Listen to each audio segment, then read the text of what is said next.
Have you ever noticed how a favorite online service, maybe a social media app or a shopping site, even streaming it, starts out amazing, genuinely useful, and then, well, slowly but surely, it just starts getting worse. More cluttered, maybe more annoying, less about you and more about, well, something else. This deep dive is all about a powerful and, yeah, a pretty provocative term that really nails this frustrating feeling, enshittification.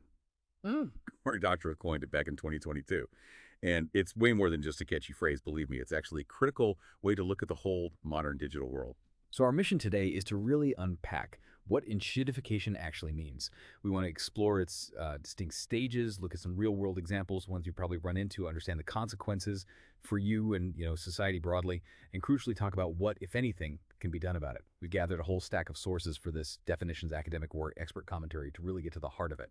Okay, so let's unpack this. When we talk about enshittification, what is it really at its core? How do we define this thing where platforms just seem to decay? Well, at its heart, it describes a very specific kind of decline. Platforms kick off being genuinely great for users, like really providing value, a good experience. That's what you might call the golden age. Think about when a social media site first launched. Your feed was perfect, wasn't it? Posts from friends, interesting stuff, fun videos, exactly what you signed up for, no real hassle. The main goal then is just getting eyeballs, attracting as many users as possible. And they often do that by making the service super appealing, really easy to get into. Right, the honeymoon phase. But that doesn't last forever, does it? Because once a platform gets big enough, gets enough users locked in, that's when things seem to shift. What's driving that pivot? Exactly right. Once a platform hits that critical mass, achieves what we call significant user lock-in, meaning, you're invested, your friends are there, your data is there, your habits are built around it, well, the whole incentive structure changes. To make money, serious money, the company shifts its focus away from you, the user, and towards others, advertisers, businesses, other paying partners. That's when you start seeing the changes. Okay, yeah. More ads popping up everywhere. More ads, definitely. Or maybe content you just didn't ask for. Stuff the algorithm pushes because it serves some business goal, not necessarily your interests. Suddenly your social feed is full of sponsored posts or videos from accounts you don't even follow just because someone paid for placement. It still works, technically. But it's just not as good. It feels cluttered, less personal, less for me. Precisely. Less for you. And then, unfortunately, it can get even worse. You mentioned a full enshittification stage. What does that look like? Are users basically stuck by then? Yeah, that's kind of the terminal phase. This is when the platform is squeezing out every last bit of profit, even if it means actively making the experience worse for users. Features that were free might suddenly cost money, or they ramp up collecting and selling your personal data.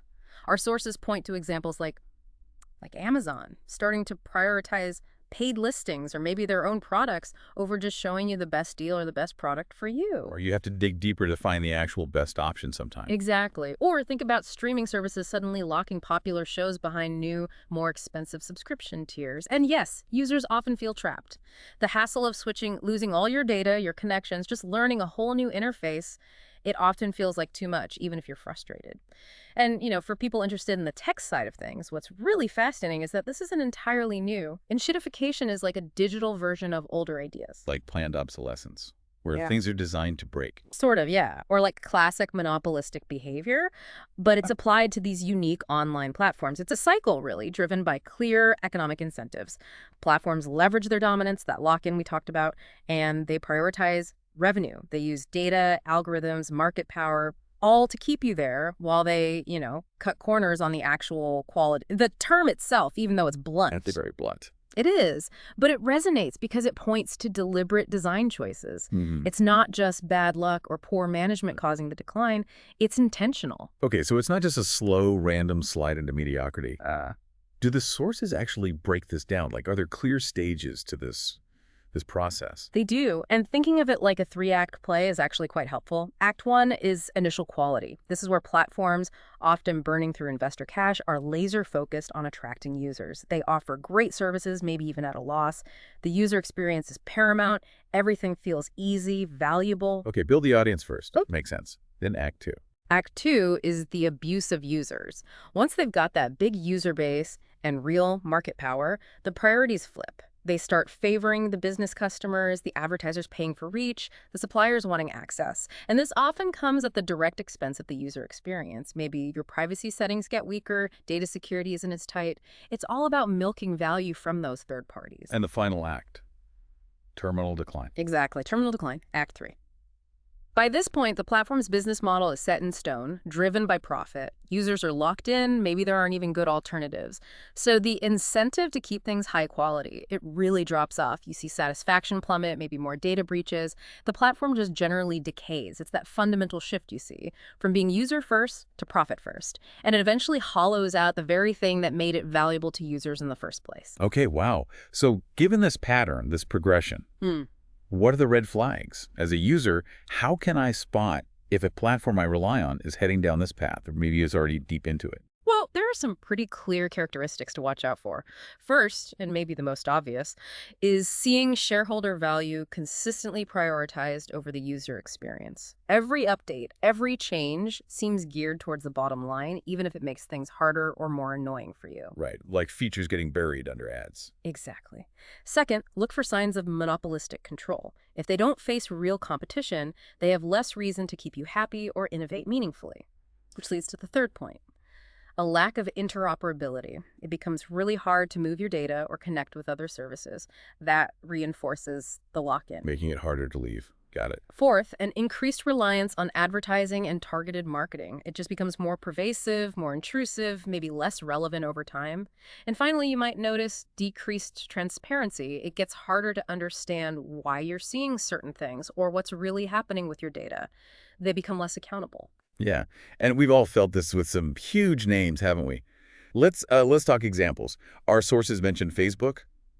I mean, that started as just connecting with friends, right? Absolutely. Simple idea. And now, it feels like this giant machine driven purely by ad revenue and data harvesting.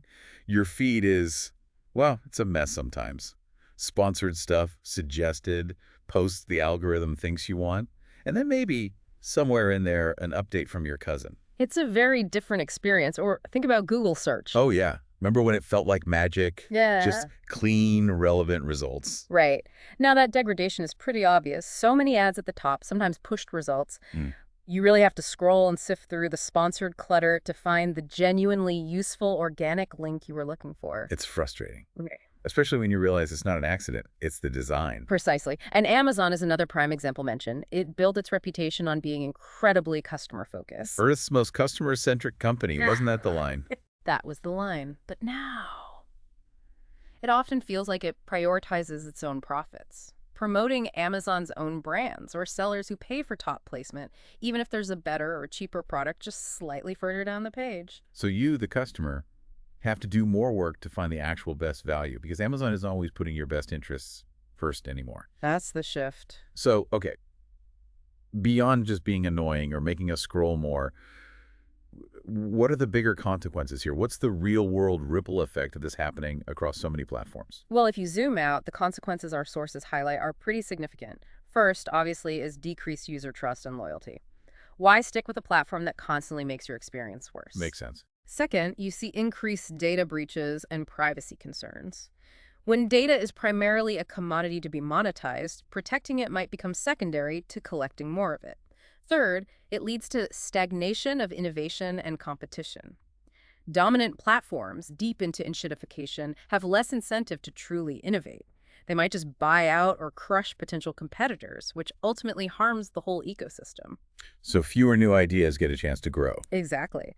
And then there are the broader societal impacts, things like the spread of misinformation and manipulation. Algorithms designed purely for engagement to keep you scrolling, clicking, watching so they can serve more ads can inadvertently amplify sensational, divisive, or just plain false content because that stuff often gets reactions. Even if it's harmful. Even if it's harmful. And that really raises a huge question, doesn't it? About the implications of these platforms having so much power, prioritizing profit, sometimes with these really negative side effects for all of us. Yeah, that paints a pretty bleak picture. It feels a bit hopeless sometimes. Is there anything we can actually do as users, as a society? Or are we just stuck in this enshittification cycle? Fortunately, no, it's not hopeless. The sources do suggest some important paths forward. One key idea is about upholding the end-to-end principle. End to end. What does that mean practically? It basically means ensuring data flows directly and privately between you and the service you're using without intermediaries messing with it or spying on it. Think of it like a sealed letter versus a postcard anyone can read or reroute. More privacy, more direct control. Okay, so more direct connections. What else? Another really crucial one is guaranteeing the right of exit. Users should be able to leave a platform easily and take their data, their connections, their history with them. Imagine being able to just pack up your digital life from one platform, posts, photos, contacts, and move it somewhere else. That drastically reduces the lock-in effect. That would be a game changer. Less of feeling trapped. Absolutely. Then there's the need to actively promote interoperability and competition. If different platforms could talk to each other more easily, or if new competitors had a real chance, users would have genuine alternatives. That forces existing platforms to compete on quality again, not just on having a captive audience. So breaking down the walled gardens a bit. Exactly. And finally, there's a strong call for regulation, rules that prioritize user rights, data protection, and maybe limit some of these monopolistic practices, shifting the power balance back towards users and the public good. And it's worth repeating, despite the provocative name, enshittification describes a very real thing. It's grounded in solid economic principles, platform dynamics, competition theory stuff studied for years in economics, media studies, tech policy. It really helps explain how platforms manipulate algorithms and data for profit, something you can even measure, looking at ad load, user satisfaction scores, things like that. Understanding it isn't just about complaining. Right, it's about seeing the pattern. Yes, seeing the pattern, understanding the mechanics. And that understanding is the first step towards figuring out how we might push for a better, more user-focused digital future. So this deep dive into enshittification, it's taken us from, a startling term to hopefully a much clearer picture of the deliberate choices driving why some of our favorite online places seem to decline. You hopefully now have a better framework to recognize this pattern, understand where it comes from, and see how it's impacting your own digital life. And just knowing this, maybe you can be a bit more discerning about the services you invest your time and data in. It's really about being informed, isn't it? Not just about what's happening on your screen, but why it's happening. What forces are really shaping that experience? So here's something to maybe mull over as you go about your day online. If enshittification really is this predictable cycle driven by profit motives and user lock-in, what responsibility do we have as users beyond just noticing it? I mean, do we have a role in actively demanding better, supporting alternatives, pushing back against this sort of gravitational pull towards profit above all else?